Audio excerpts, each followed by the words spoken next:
बहू है बेटी मत बन।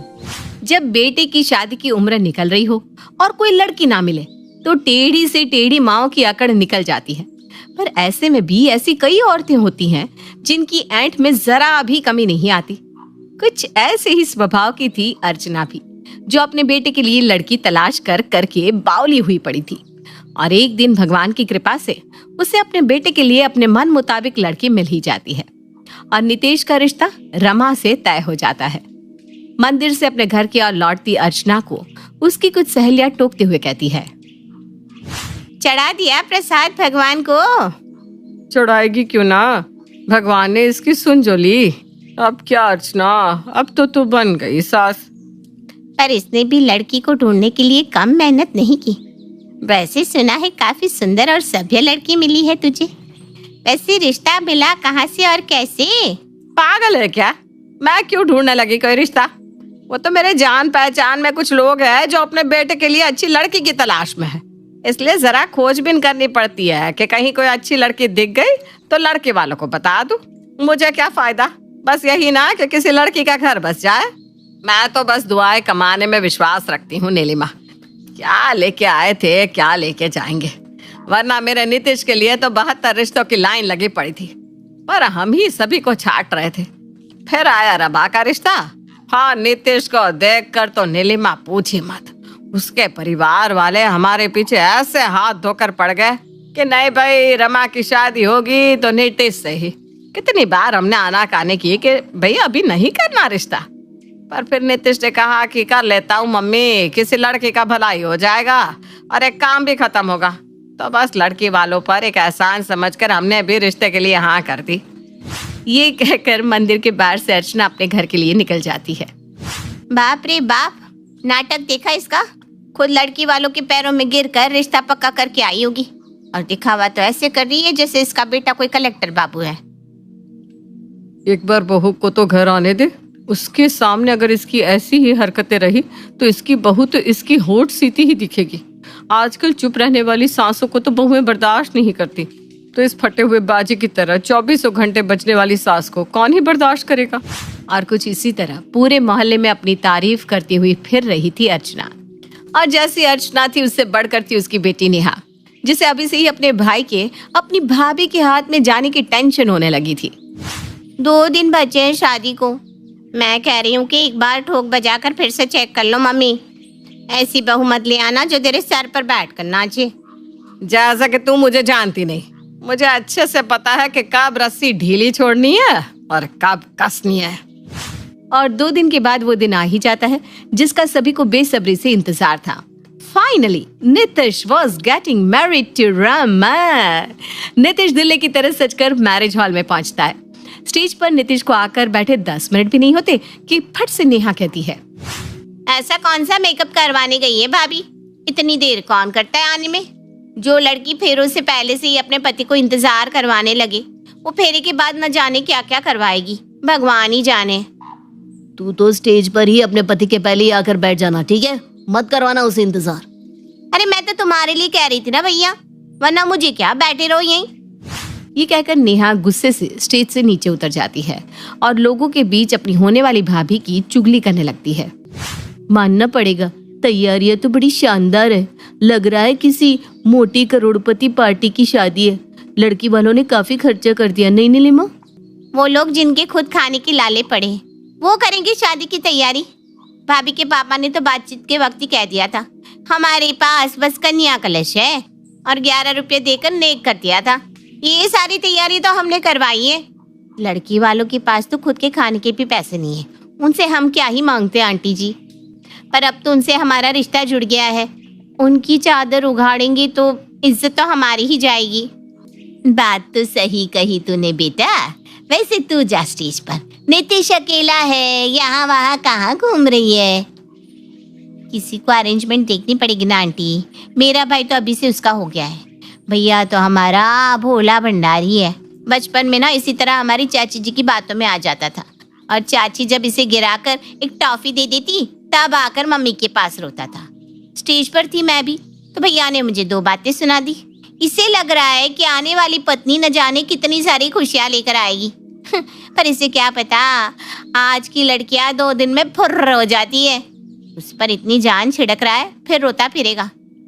अब हम करें तो क्या करें, हम तो कहीं नहीं जा सकते। हाँ हाँ बेटा, घर में तो ऐसी बातें होती रहती है, तू मन छोटा मत कर।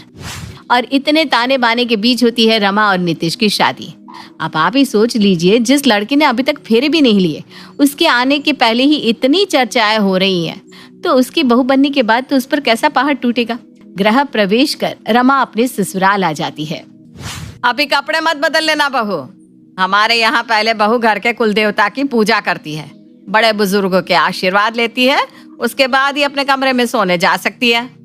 रमा भगवान की पूजा करके जैसे ही पलटती है, उसके लहंगे का दुपट्टा दिए के करीब आ जाता है।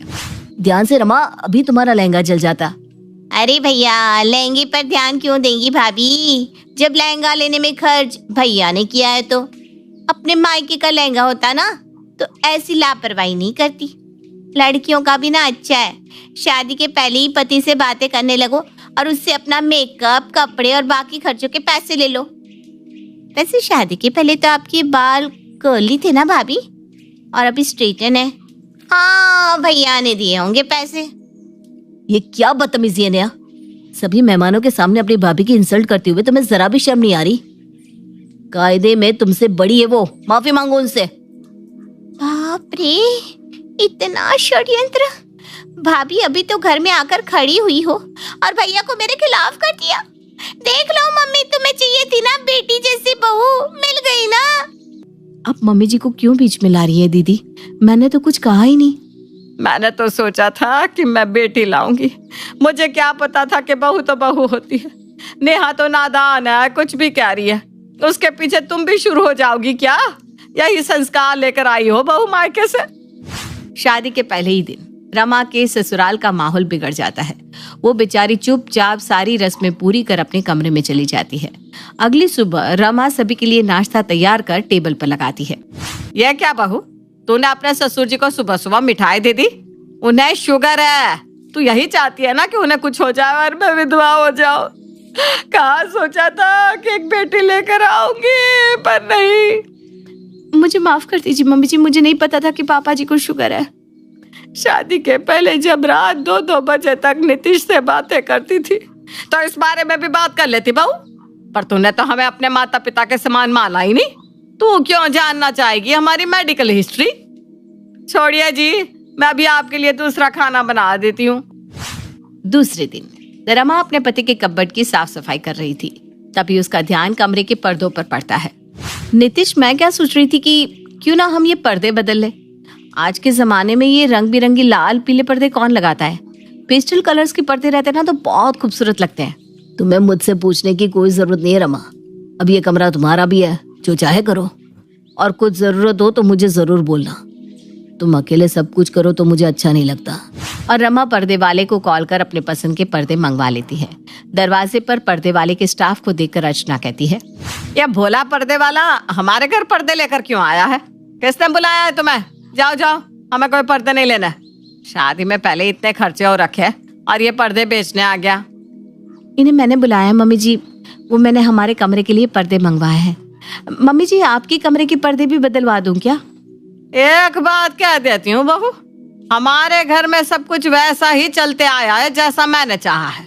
जब तक नीतीश की दादी जिंदा थी, इस घर में उनकी मर्जी की चलती थी। उनके सामने मैंने कभी भी अपने मन की चलाने की सोची भी नहीं। और अभी तो तुझे आए 1 दिन भी नहीं हुआ कि तू अपने मन की चलाने लगी। कितने मन से मैंने अपने बेटे के कमरे को सजाया था, उसमें भी तो बदलाव करने लगी। एक बार भी मुझसे पूछना जरूरी नहीं समझा? मुझे तो लगा था कि तुम हमारे घर का एक हिस्सा बनोगी, पर तुमने तो मुझे हटाकर अपनी जगह बनाने की सोच ली है। मैंने इनसे पूछा था मम्मी जी, मुझे नहीं पता था कि ये बात आपको इतनी बुरी लग जाएगी। मुझे माफ कर दीजिए mummy ji, I am so sorry. सही बात है, क्यों ही तुम पूछना चाहोगी मुझसे? हैं? सासू हूं ना, माँ नहीं। अगर तू मेरी बेटी होती ना तो मुझसे बिना पूछे इस घर में बदलाव करने का सोचती भी नहीं। आज तक मम्मी से बिना पूछे मैंने क्लिप भी नहीं ली और आपने पर्दे मंगवा लिए। बुरा तो मम्मी को लगेगा ही ना भाभी। भैया, आप ये पर्दे वापस ले जाइए, हमें कोई पर्दे नहीं चाहिए। अपनी सास की बात सुनने के बाद फिर रमा अपने ससुराल का एक तिनका भी इधर से उधर नहीं करती। जो काम करती अपनी सास से पूछ कर ही करती। पर अर्चना को फिर भी कहाँ चैन आने वाला था।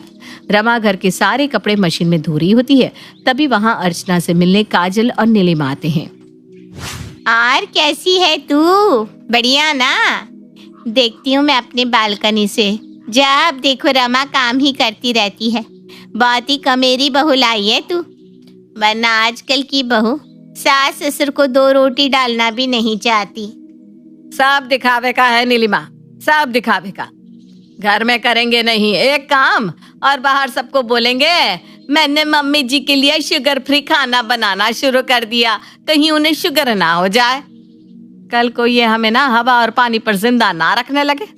अभी तू ही देख ले, घर में इतना बिजली का बिल आता है, उसके बाद भी मशीन में कपड़े धो रही है। अरे भाई, बेटी होती तो ऐसे खर्चे ना बढ़ाती। मुश्किल से हम 5 लोग हैं, कपड़े होते ही कितने हैं, हाथ से भी तो धो सकती है। पर नहीं जी, पति के पैसे है तो खर्च करो। इन्हीं चीजों से तो पता चलता है बेटी और बहू का फर्क। ये बहू है ना, कभी बेटी नहीं बन सकती। रमा कितनी भी कोशिश करती, कभी उसे उसकी ननद तो कभी उसकी सास ताने पर ताने देती रहती। पहले तो रमा को अपनी सास के लिए बहुत बुरा लगता है, पर अपनी सास की अपनी सहेलियों से ऐसी बातचीत सुनकर वो समझ जाती है कि ये सब उसकी सास का ड्रामा है। और इस बार रमा अपनी सास को सबक सिखाने का ठान लेती है। मम्मी जी को एक बेटी पाने की इच्छा थी ना, उन्हें मुझ जैसी बुरी बहू नहीं चाहिए, तो अब मैं उनकी बेटी ही बनकर दिखाऊंगी। और अगली सुबह रमा 10 बजे तक उठती नहीं। नितिश बुरी तरह परेशान हो जाता है और उसे हिला हिलाकर उठाने की कोशिश करता है। बेबी क्या हो गया तुम्हें? इतनी देर तो तुम सोती नहीं। मेरी फाइल भी नहीं मिल रही, आज बहुत इंपॉर्टेंट मीटिंग है। कहाँ रखी है फाइल तुमने? मुझे क्या पता नितिश, मुझे सोने दो। मैं आज से मम्मी जी की बेटी बनी हूँ। मैं वही काम करूंगी जो नेहा दीदी करती है। So please don't disturb me. हे भगवान, अब इस लड़की को क्या हो गया? तुम्हें मम्मी की बेटी बनना है तो बनो, पर कम से कम मेरी बहन तो मत बनो। इन लोगों के चक्कर में मैं क्यों फंस जाता हूँ? रमा आराम से 11 बजे उठने के बाद डाइनिंग टेबल पर जाकर बैठ जाती है। मम्मी खाना। और जाने मन, कैसे हो? तुमने कुछ खाया? नहीं? ओहो, मम्मी ने कुछ बनाया ही नहीं। मैं कुछ ऑर्डर करती हूँ। ये सब क्या है भाभी? एक तो आप 10 बजे उठी है और उठने के बाद घर का काम ना करके आप खाना ऑर्डर कर रही है। मेरे भाई के पैसों को कितना बर्बाद करोगी आप? तुम तो हमेशा चाहती थी ना कि तुम्हारी भाभी तुम्हारी बहन की तरह तुम्हारे साथ रहे, पर मम्मी जी हमेशा चाहती थी कि उन्हें बहू नहीं बेटी मिले। तो मैं बेटी बनने की कोशिश कर रही हूँ नेहा, और कुछ नहीं। रमा खाना ऑर्डर करती है और आए हुए पार्सल को हॉल में टीवी देखते ही खाना शुरू कर देती है। ये क्या हो गया है बहू? सुबह से अजीबोगरीब हरकतें क्यों कर रही है? तुमने भी इसे कम नहीं सताया। अब ये कभी ना कभी तो बोलेगी ही। तुम्हें बेटी चाहिए थी तो अब तुम्हें बेटी बनकर दिखा रही है। अच्छे से ठीक करना आता है ऐसी लड़कियों को मुझे। तुम बीच में मत बोलो, वरना तुम्हें भी ठीक कर दूंगी। नाश्ता कर रमा फ्रेश होने चली जाती है और कमरे से बिल्कुल नेहा के जैसे जीन्स टॉप पहनकर बाहर आती है, जिसे देखते ही अर्चना की आंखें फट जाती है।